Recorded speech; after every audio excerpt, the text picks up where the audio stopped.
Pain is temporary, but remember, quitting lasts forever. Today I have a very close friend of mine to talk about coping up. Marina, I welcome you to Tea with Sarah. Please introduce yourself to our viewers. Thank you. My name is Marina, and I just found out I have to introduce myself. So I don't have job descriptions. Instead, I would say I am a woman, first and foremost. I am a writer, a dreamer, a creator, and fiercely independent, and a wanderer. So which means I have to find a way to fund these ideas of mine, which leads me to then having to run a business, whether it's construction or currently running a boutique hotel here in Sri Lanka. But to me, those things don't define who I am. They're just a means. But in the end, I think I would say I'm a woman. Great. So you're here to talk about coping up. So, About loss. yes.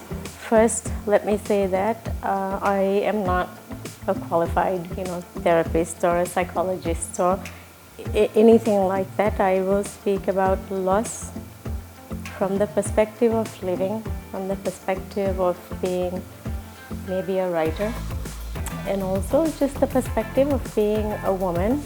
And being a woman could mean that you are a mother, a daughter, a sister, a wife, a good friend.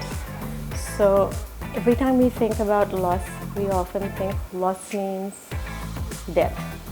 But while I think that's the final definition of loss, there are so many other forms of loss. For example, it could be divorce. It's the end of a relationship for an entire family. And while people go through the process of divorce, they don't think about even the loss of separation, that not just the children and the spouses, but the friends and the in-laws. So even in that, there's a mourning process. What about, for example, people who have been through sexual assault?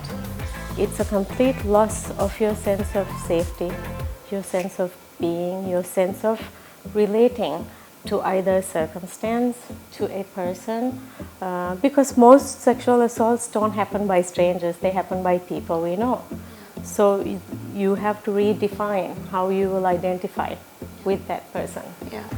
So what was before is no longer, so that's why I call it a loss.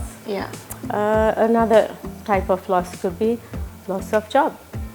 Especially here, let's say, after the bombing, not only did the country cope, with the idea of death. Easter bomb attack, Yes. you mean? And so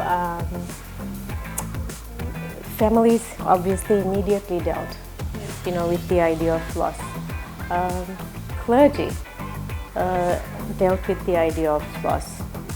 Certain religious sectors, like say, for example, the Catholics, dealt with the idea of loss because they felt personally attacked.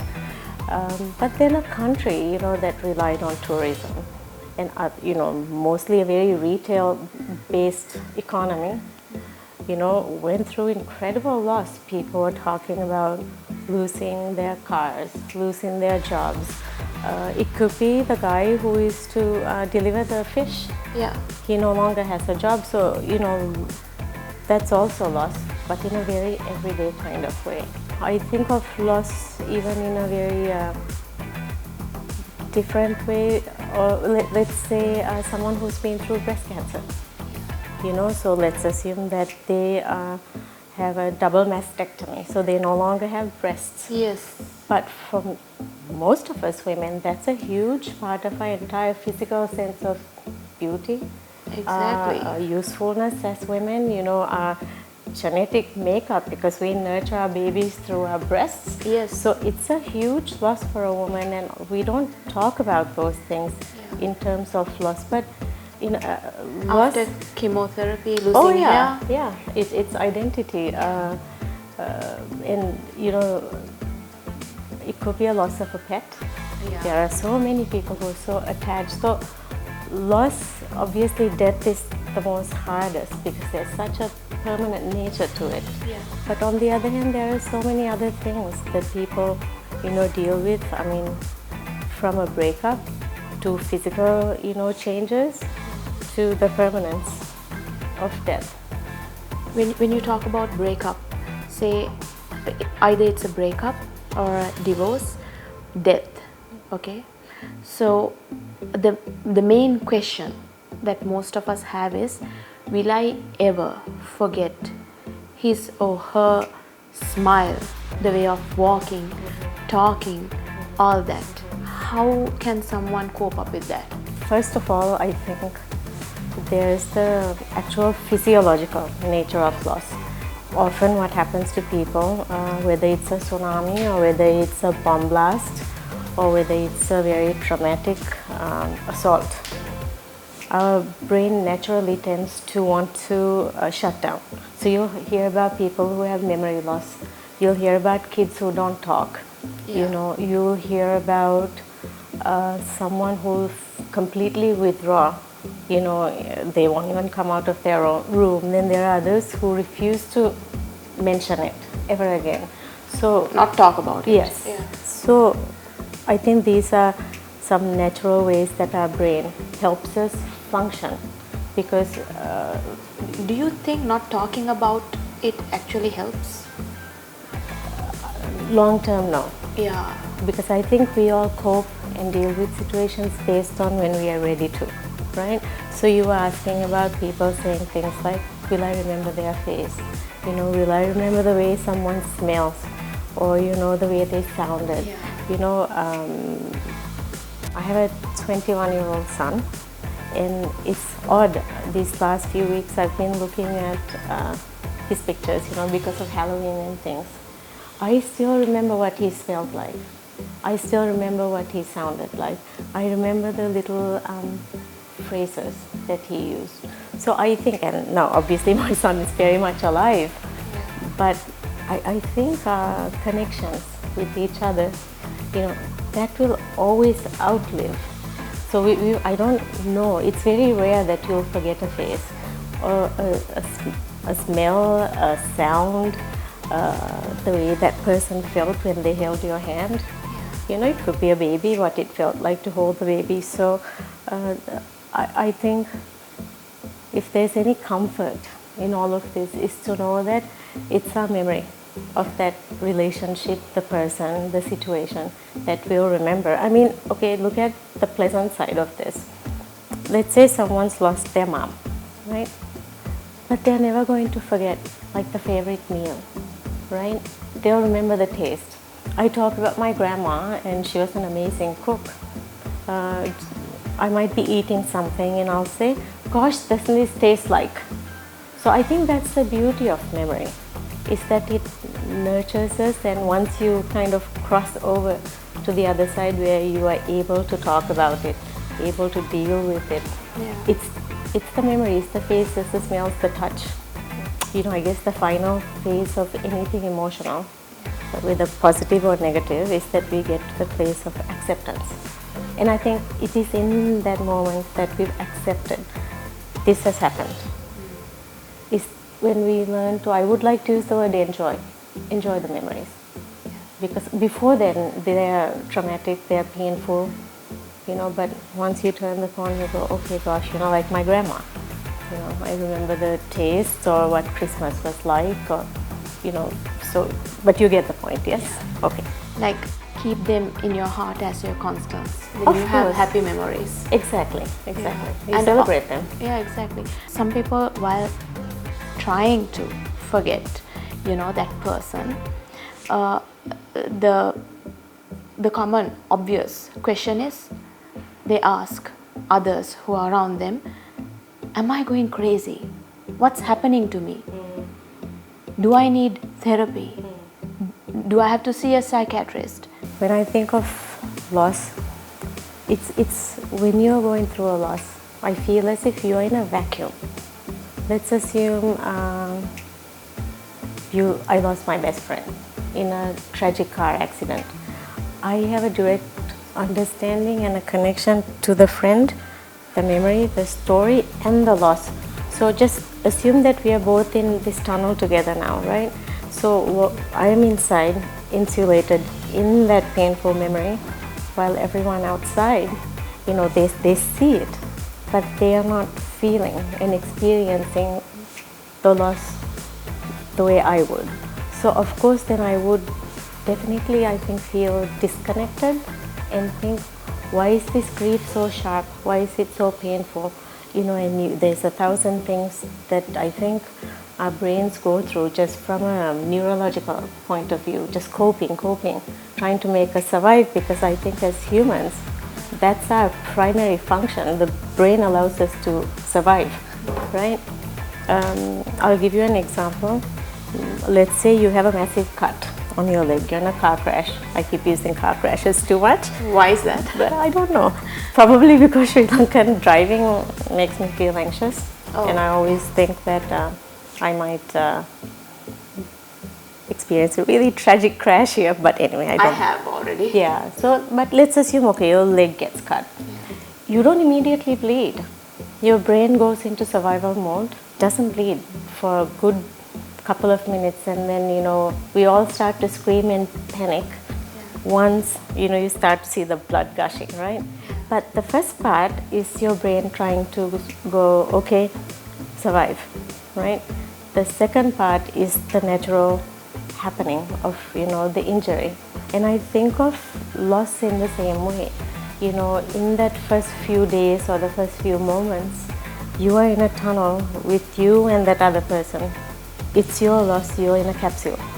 So you feel, my gosh, am I the only one experiencing this? So obviously you are, because it's your loss. Yeah. It doesn't mean that people around us don't care, but they may not walk in that same tunnel with you. So I think it's natural to feel as if, am I losing my mind? Am I too obsessed with this? Am I this? Am I that? And I will say one of the most shocking sentences I heard here in Sri Lanka was when, this was 5 or 6 years ago, a friend of mine told me, just put it out of your head about something very negative that I was saying that I experienced. And I think that tends to be a very cultural thing here, where people tend to say, put it out of your head, don't think about it. That's behind you. I remember after the tsunami, I was talking with this couple who had lost their baby. They were very young, maybe early 20s. And keep in mind, at the time, the idea of talking and sharing about loss was very new, because in Sri Lanka people don't discuss emotion and feeling, and I feel they never start with. Most sentences here start with I think, right? So while this couple was crying and saying about what had happened, this other gentleman came and said, it's okay, you can have another baby. Oh my God. So, but I don't think he was being indifferent or that he was being cruel. In his mind, this happened, okay, just forget about it, put it out of your head, and move on, which actually is what happens eventually, right? Yeah. But for that couple, they'll never forget that child. That is always going to be their child. Yes. Including even people sometimes have a really tough time when they go through, say, a miscarriage. Right? For some women and some men, it's tragic to the point where they're traumatized, and then, besides asking, am I weird? Am I sick? Am I freaking out? What's happening to me as I'm dealing with this? Okay, you go through that phase, which I think is very natural because we are human. Yeah. To the other of, now what do I do? One of the interesting things about the Sri Lankan culture is that people keep going, right? You keep going, which is fine. And I think things like the 7-day Almsgiving, the 1 month, I think, often or like the dress code, you wear white for so long, and then if you're the widow, you do it this way. If you are a child, you do it this way. And I think those rituals are very much part of the Sri Lankan culture of coping, I think, at least in my mind, because I've always wondered why they would do it this way.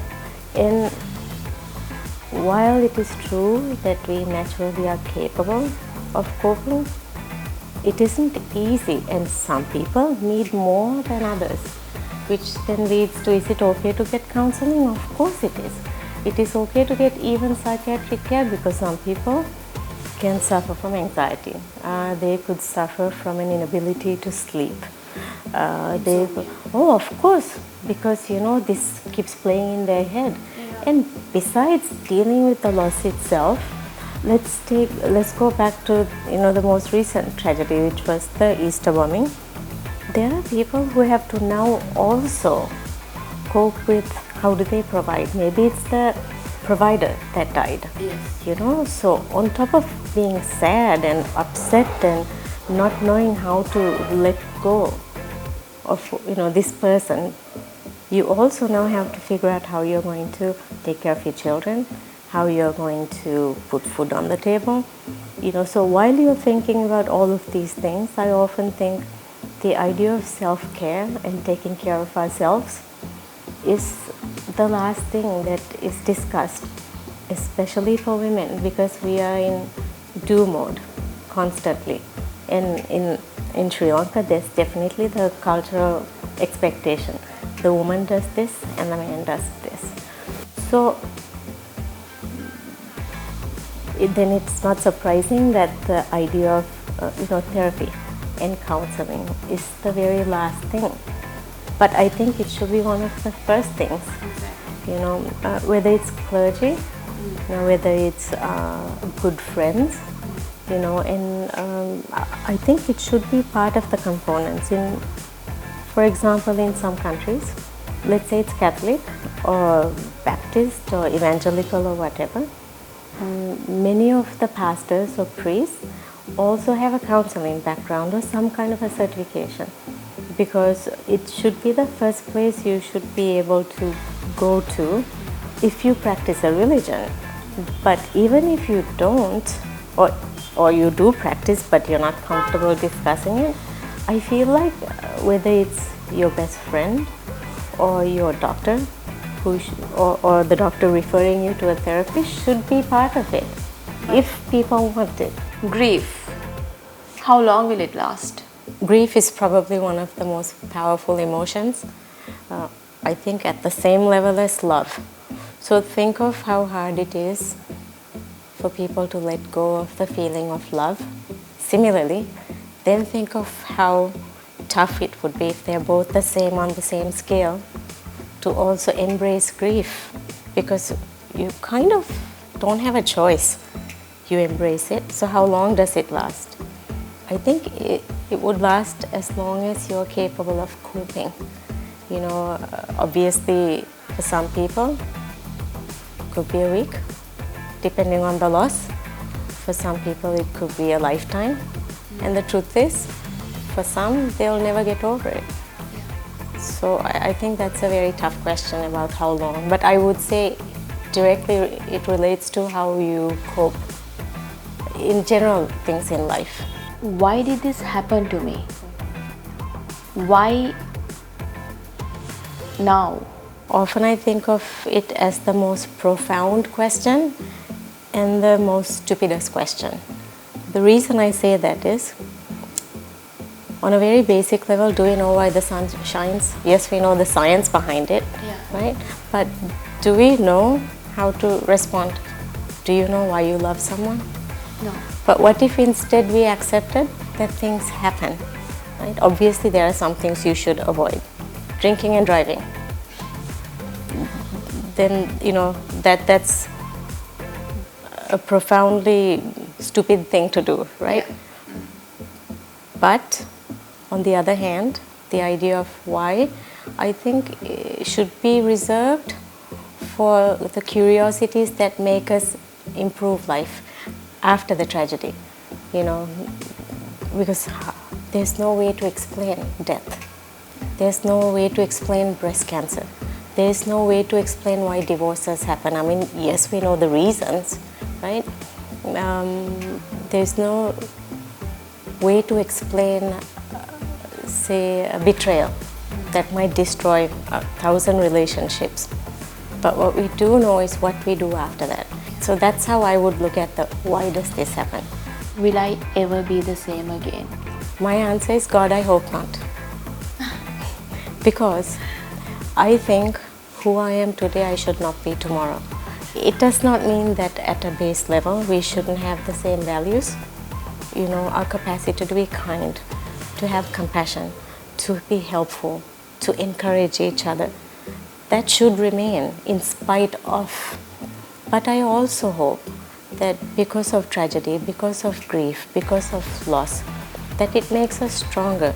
So strong, I hope, that we are now capable of not just helping ourselves, but reaching out and helping others so that we become a conduit between our grief and their hope. Because I think that's the ultimate goal. The hope that that life will go on. It doesn't mean you give up. You know, your happy memories, all the things that you liked about the person.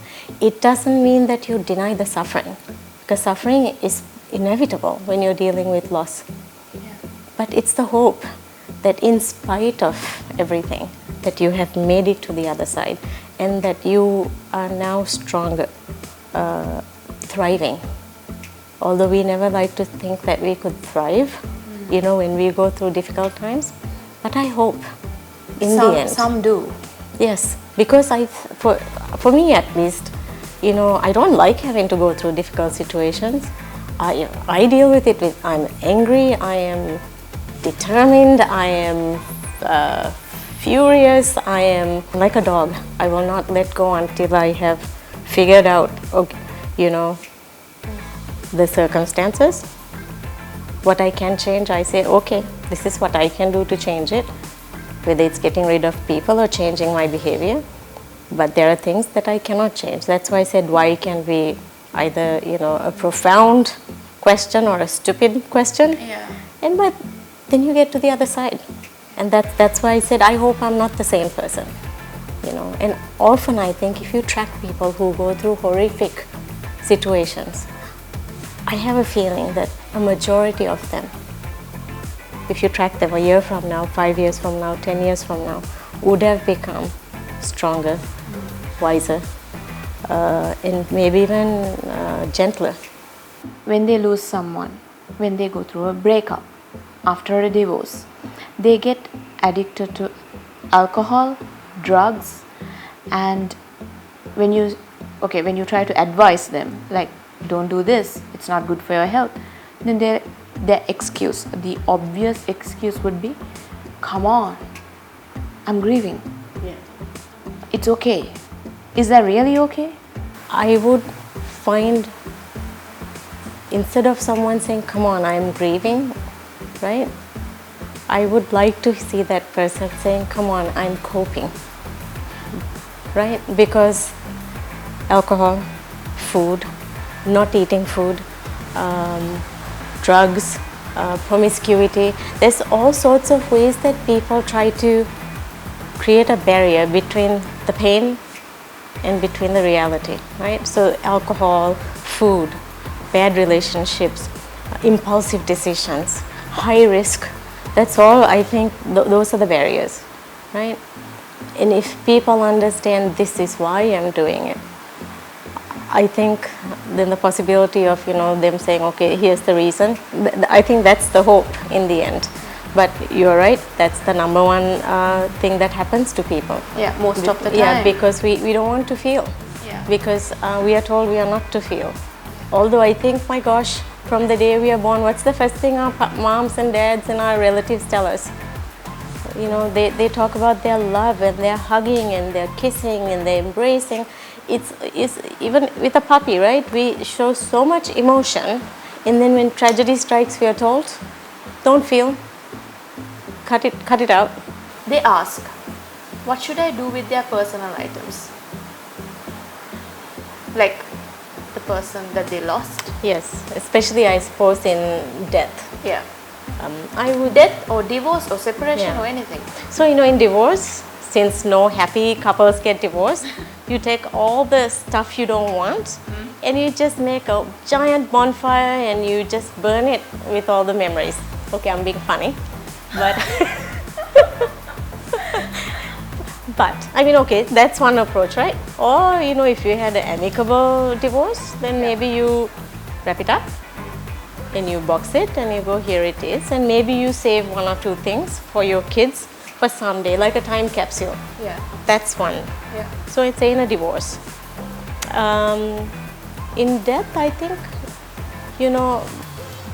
me personally, I wouldn't keep a lot of personal items. I would take the best of them and give them. It's the same concept as donating organs, where Yeah. you're giving life, you're giving hope, Yeah. you're giving a new beginning to someone else who would live in tragedy.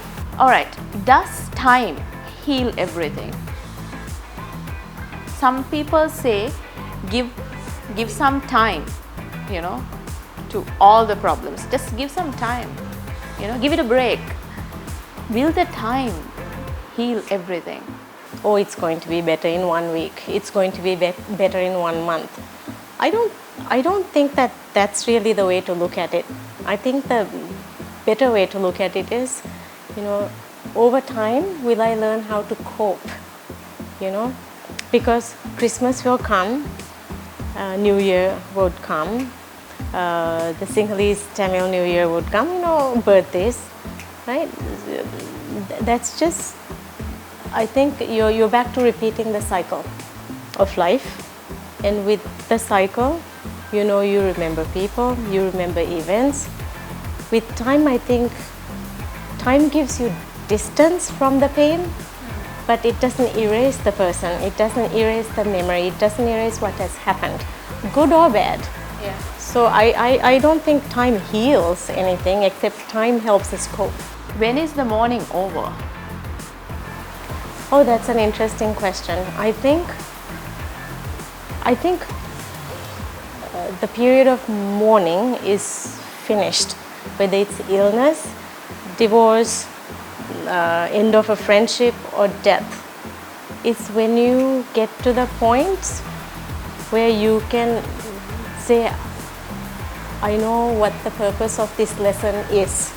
I think once you know the purpose of why you went through what you went through, whether it's saying this is part of life, or saying I am stronger because of it, or saying I am going to keep going, I am going to thrive in spite of it. Right? I think once you get to that point, you realize that your grieving is over, the mourning is over, and living has now resumed. Do they need psychological help? Do you think that it's necessary? I think it's helpful because, see, if we make psychological help part of going through change and part of going through a process, once we set that expectation, what do we tell the person who doesn't have access to it? So while I think it is helpful, if you have access to it, by all means, find someone that you can trust. Maybe they talk with you and help you go through the adjustment, because everything is an adjustment, right? Yeah. So you go through the adjustment. That's one. Or the other is they might decide that you are clinically depressed or that you suffer from anxiety. It could be short term, or maybe you suffer from insomnia. There is a myriad of things that a trained medical professional can diagnose you with. And why not get the help? Because if you have high blood pressure, certainly you're not going to question getting help, right? Yeah. Why not? Okay, some people think, okay, they would rather prefer counseling than going and seeing a psychiatrist. Yeah.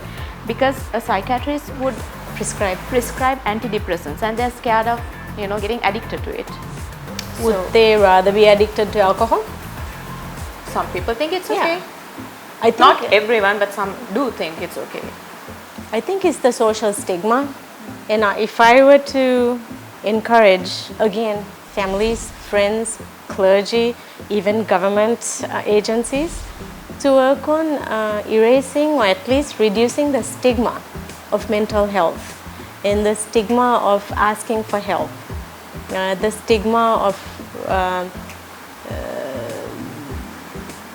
that says you are less than, that you are weak, that you are not capable if you go and ask for help. So I would like to see the stigma removed, because I think that should be one of the options available. And sometimes if someone has a complete breakdown, they do need help. Otherwise, how do they help their families if they have children, or if they have parents, or what if they are, a 16-year-old that still has to finish school? So yeah, people need help. Marina, so I really hope that it helped people who are dealing with loss, death, divorce, and who are trying to cope up with situations, all that. And thank you so much for You're welcome. joining me today, and thanks for accepting my invitation. You're welcome. Thank you.